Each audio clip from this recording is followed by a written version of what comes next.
Hace unos días se daban a conocer algunas notas en las redes sociales relacionadas a una conferencia con el secretario de Educación Pública, Esteban Moctezuma Barragán, en el cual se abordó el tema, se abordaron algunos comentarios relacionados a la filosofía dentro de la educación básica y a ese humanismo que se le trata de dar de esencia a la educación, a las materias y a la formación de los alumnos.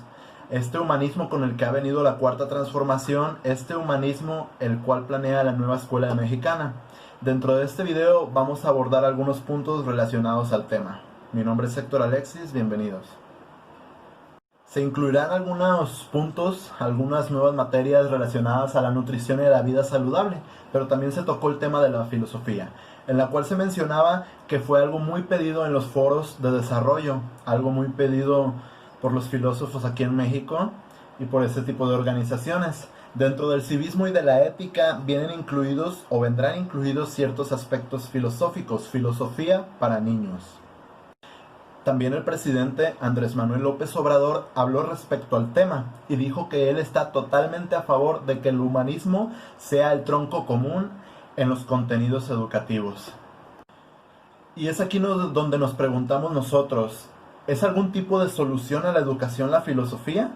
¿Qué riesgos corre la filosofía? ¿Puede incluirse pero después perderse y ser alguna materia la que pierda su sentido y no se recojan los frutos que puede brindar? Ayudar la filosofía. La filosofía bien puede aportar al desarrollo del pensamiento crítico y a una visión más amplia de los problemas que se presentan en nuestra sociedad, en lo político, en lo económico y en una amplitud variada de temas. La filosofía nos puede ayudar a derribar ciertas barreras que se encuentran en la educación, hoy en día en la educación del mexicano, en el pensamiento del mexicano. Y me recuerda una frase que vi hace poco en un video de el canal Unboxing Philosophy, que dice que la filosofía no sirve para construir muros, pero sirve para derribarlos. Es por esto que se despierta el interés relacionado al tema, de qué manera nos puede aportar. Para analizar más respecto al tema, invité a un amigo mío, estudiante de filosofía, Roberto Gutiérrez, al cual le agradecemos su colaboración, el cual nos presenta 5 razones del aporte que puede dar la filosofía dentro de la educación. Nos habla acerca del humanismo y nos da algunos puntos importantes. Así que vayamos a escucharlo. Lo primero que puede uno preguntarse es ¿por qué filosofía, no? ¿Qué beneficios puede tener para la educación básica en México e incluir a la filosofía en la currícula? Bueno, me gustaría dar 5 razones que de brevemente, pudiera abundar mucho más y a lo mejor decir otras cosas, pero brevemente 5 razones que creo que son importantes que puede aportar la filosofía a los alumnos y alumnas en la educación básica en México. Lo primero es el desarrollo de habilidades del pensamiento. La filosofía se define de una forma muy general pues como esta disciplina que busca el ejercicio racional para poder dar cuenta y razón de los principios más fundamentales del mundo.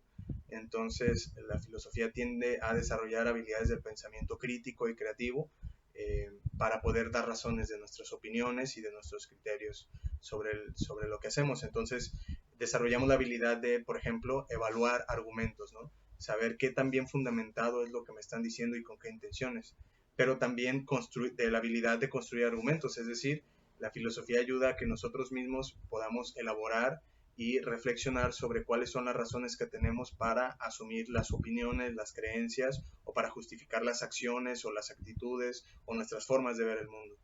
Entonces eso creo que sería lo primero. A partir de la argumentación y la lógica, desarrollar habilidades del pensamiento crítico y creativo. Lo segundo sería la comunicación. Todas estas reflexiones que se hacen en la filosofía surgen en torno de la necesidad de dialogar, debatir y discutir sobre nuestras opiniones, sobre nuestros acuerdos y modos de vida.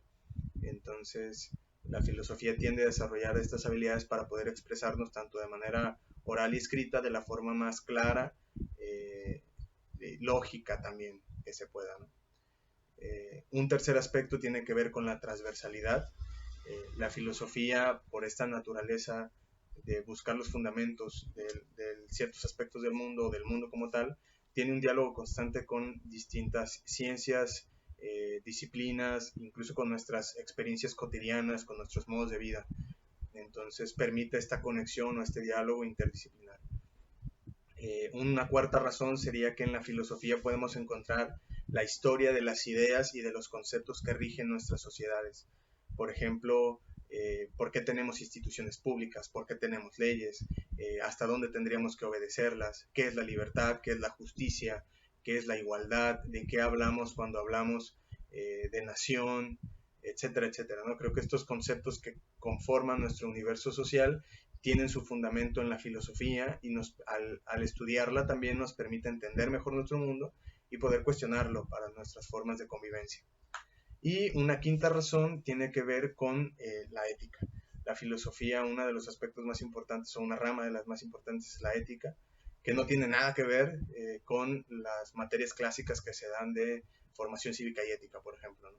Que más tienden a buscar imponernos ciertas formas, ¿no?, de vida o ciertos valores que se consideran importantes. Yo creo que en la ética, si bien es cierto que podemos encontrar razones para poder hablar de que unos valores son mejores que otros, en general lo importante es abrir al diálogo y a la posibilidad de construir nuestro universo de conceptos y de relaciones. Y eso es lo que hace que la ética sea una disciplina filosófica y no simplemente un adoctrinamiento o un enseñar qué tienes que hacer y qué no debes de hacer. Y bueno, junto con este proyecto de incluir a la filosofía en la educación básica, el actual gobierno ha dicho que busca una educación humanista. Este es un concepto bastante interesante, pero al mismo tiempo muy abierto. El humanismo surgió como un movimiento intelectual en el Renacimiento, estamos hablando del siglo XII, quizá aproximadamente, de nuestra era, y bueno, a la fecha todavía es un proyecto abierto. Normalmente suele entenderse al humanismo como una postura ética, antropológica, social, que lo que busca es defender aquellos valores que se entienden como humanos, ¿no?, para poder vivir una vida buena. Aquí entonces este es un concepto abierto porque no tenemos del todo siempre definido cómo estamos entendiendo al ser humano, qué valores son los importantes, qué debería ser el tipo de vida que tendremos que buscar. A veces hay discrepancia en estos elementos, ¿no? Creo que ese es un proyecto muy interesante, pero todavía está abierto, en el cual precisamente hay que hacer mucha filosofía en diálogo con las ciencias para poder dar una respuesta, pero definitivamente parece ser que un buen humanismo es un proyecto al que tendríamos que apostarle. Y por último, respecto de la relación de la filosofía con otras asignaturas dentro de la educación básica, creo que puede ser muy interesante precisamente porque la filosofía puede ayudar a desarrollar habilidades que sirvan en otras asignaturas y al mismo tiempo puede complementarse con los elementos que ya se vean, traerlos al diálogo filosófico. Pero bueno, a final de cuentas la filosofía sería una asignatura más. Creo que puede aportar mucho, sin embargo no es la solución a la educación. La filosofía también puede correr el riesgo de convertirse en una asignatura que pierda todas estas virtudes que acabo de mencionar si no se repiensa el sistema y el modelo educativo mexicano en un sentido más amplio. Es decir, la educación no se va a construir únicamente por quitar o poner asignaturas, sino por la forma en la que se entienden y se desarrollan las instituciones de educación, sus criterios, prioridades, políticas, la asignación de recursos, la libertad para los maestros, etc. Entonces creo que incluir a la filosofía y esta perspectiva humanista es un buen proyecto, pero es apenas el inicio. Agradecemos mucho a Roberto Gutiérrez, el cual nos ha aportado a este video. Muchas gracias por tu colaboración, se te agradece muchísimo. Y les dejamos pues este breve video para reflexionar acerca de... Les pedimos también nos dejen sus comentarios, sus opiniones acerca y respecto a esto. Muchísimas gracias, este fue otro video más en el canal de Héctor Castro. Muchísimas gracias, les mando saludos y un fuerte abrazo.